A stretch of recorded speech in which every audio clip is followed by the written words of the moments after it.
Welcome back dito sa channel natin. Andito tayo ngayon sa Mall of Asia. Magbibigay tayo ng latest update sa ginagawang expansion ng Mall of Asia Complex.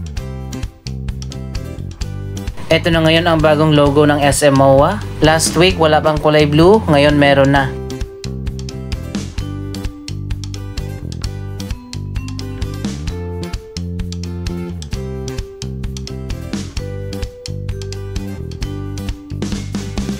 Matatapos na nga yung ginagawang expansion dito sa North Wing.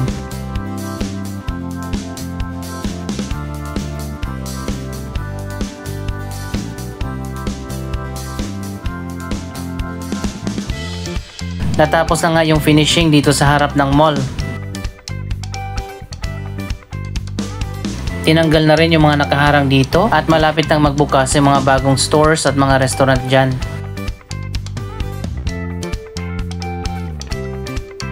Mapapansin naman natin na minimalist lang yung style o design ng exterior ng Mall of Asia. Siguro ay para less maintenance na rin.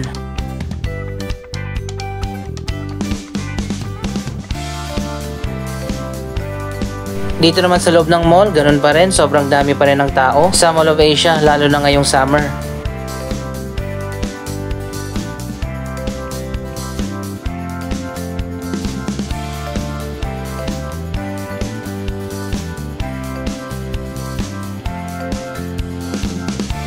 Marami din ako mga nakikita na mga foreign tourist na nandito.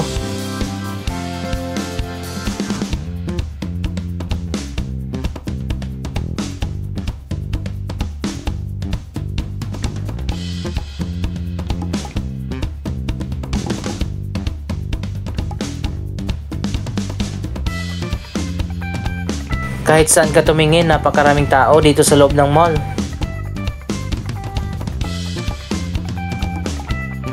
Inaantay pa rin natin na matapos yung ginagawang expansion sa taas ng mall. Dalawang project ang ginagawa dyan sa ngayon.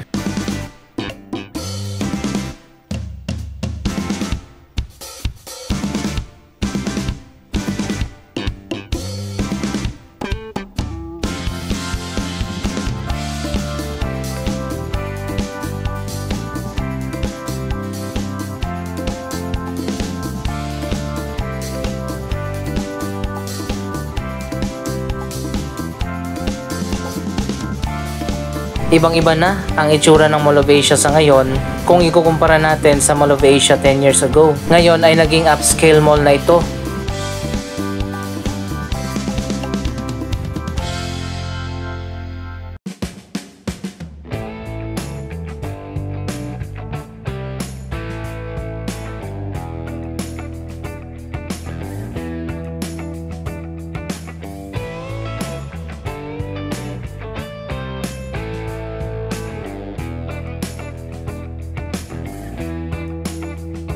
So ayan guys, ito na yung bahagi ng North Wing na malapit nang matapos ang expansion. Kapag binuksan na yung area na to, mas lalo pang lalawak dahil magkakaroon na nga ng dagdag na isa pang floor.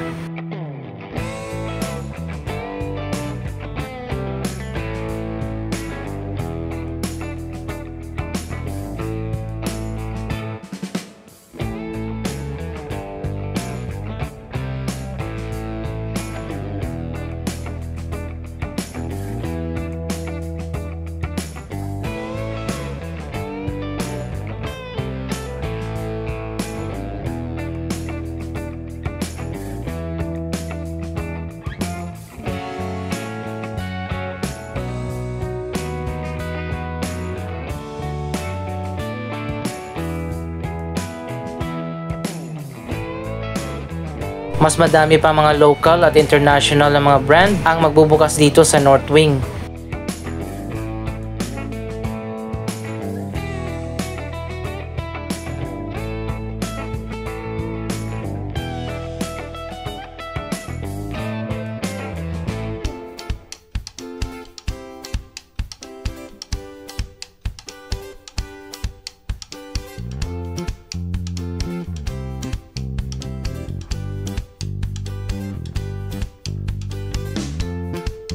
Dito naman sa likod, napaka-popular na ngayon ang bagong Sky Garden. Dito sa South Wing, ang North Wing Sky Garden ay ginagawa pa.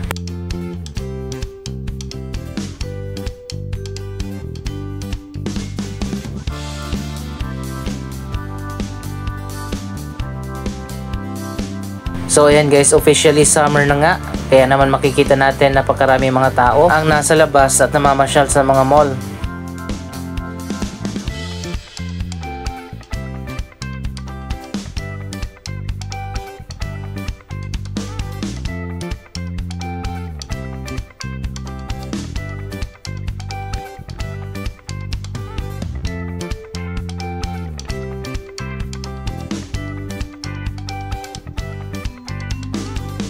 Bahagi ng expansion project ng Mall of Asia ang reclamation na may lawak na 365 hectares.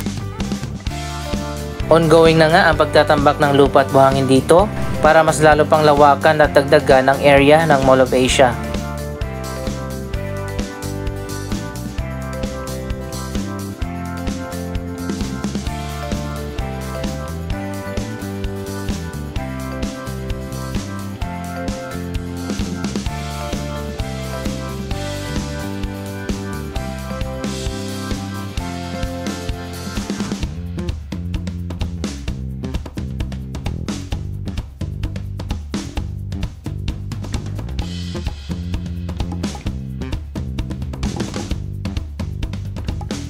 Kahit napakainit, marami pa ring tao dito sa Sky Garden.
Yung hagdanan na yan, yung paakyat doon sa taas sa rooftop, kung saan magkakaroon pa dyan ng mas malawak na Sky Garden at ang football stadium.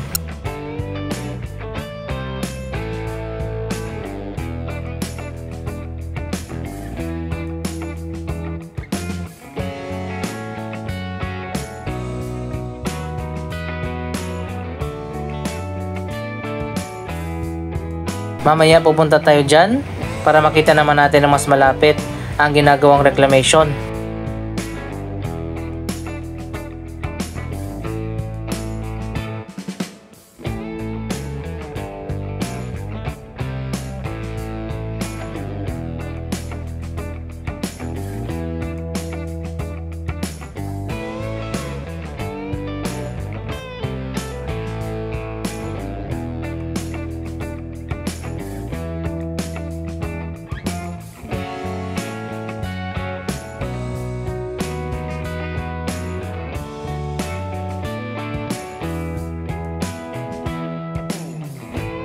Napansin nyo ba, puro rabbit ang nakalagay ngayon sa iba't ibang mga SM malls?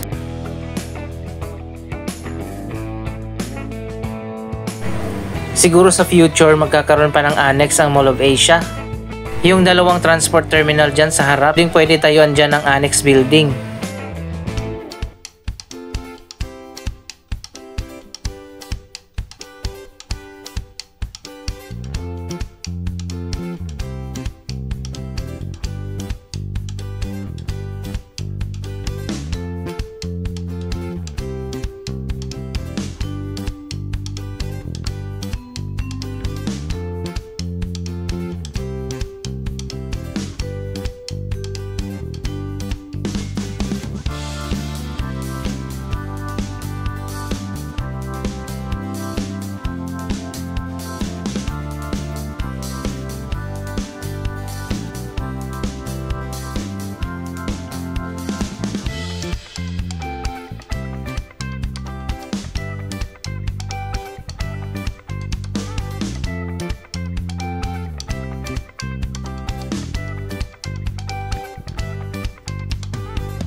Siguro mga 5 years from now, doon na tayo sa malayo manonood ng sunset kapag natapos na yung man-made island at malamang magtayo pa ng isang SM doon sa unahan.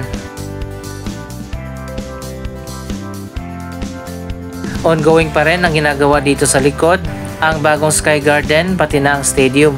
Mas maraming Sky Garden dito sa MOA, mas okay para hindi magsiksikan yung mga tao sa isang lugar.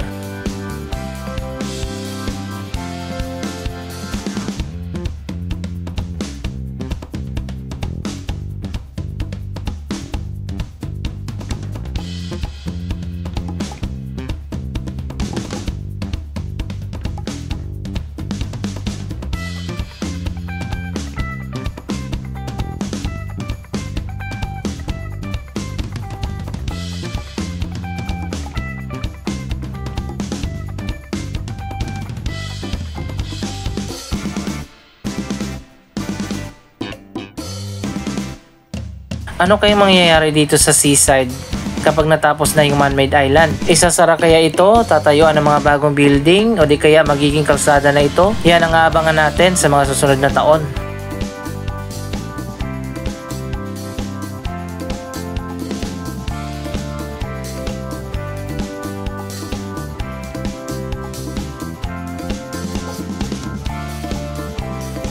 Medyo bumagal yung pagtatambak ng lupa at bahangin dito sa ngayon.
Ang Galleon Museum naman hindi pa rin nagbubukas, pero ang bagong hotel na Lanson's Place nagbukas na.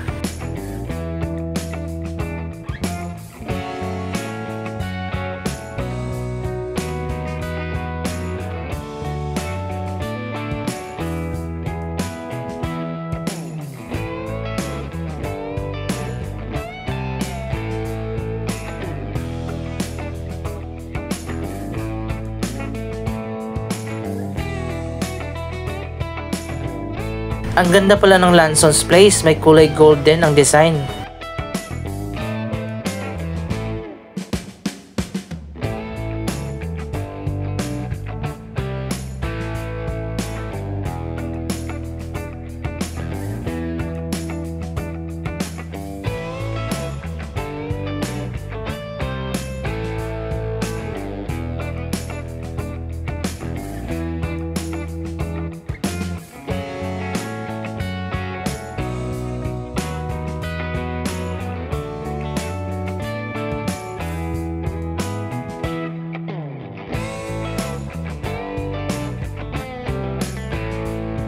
Isang bagong office building naman ang sisimulan na itayo ngayong 2024, ang 6 Ecom Tower. Andito tayo ngayon sa entrance ng Lanson's Place.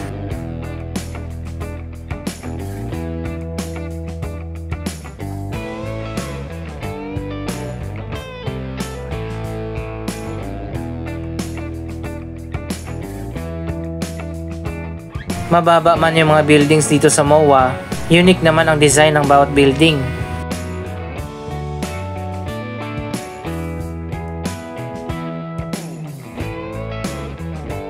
Anong masasabi nyo sa latest na progress ng Mall of Asia expansion at reclamation project? Mag-comment lamang dyan sa baba ng inyong mga reaksyon. Maraming salamat sa inyong panonood. Don't forget to like, share, comment at subscribe. Thank you for watching!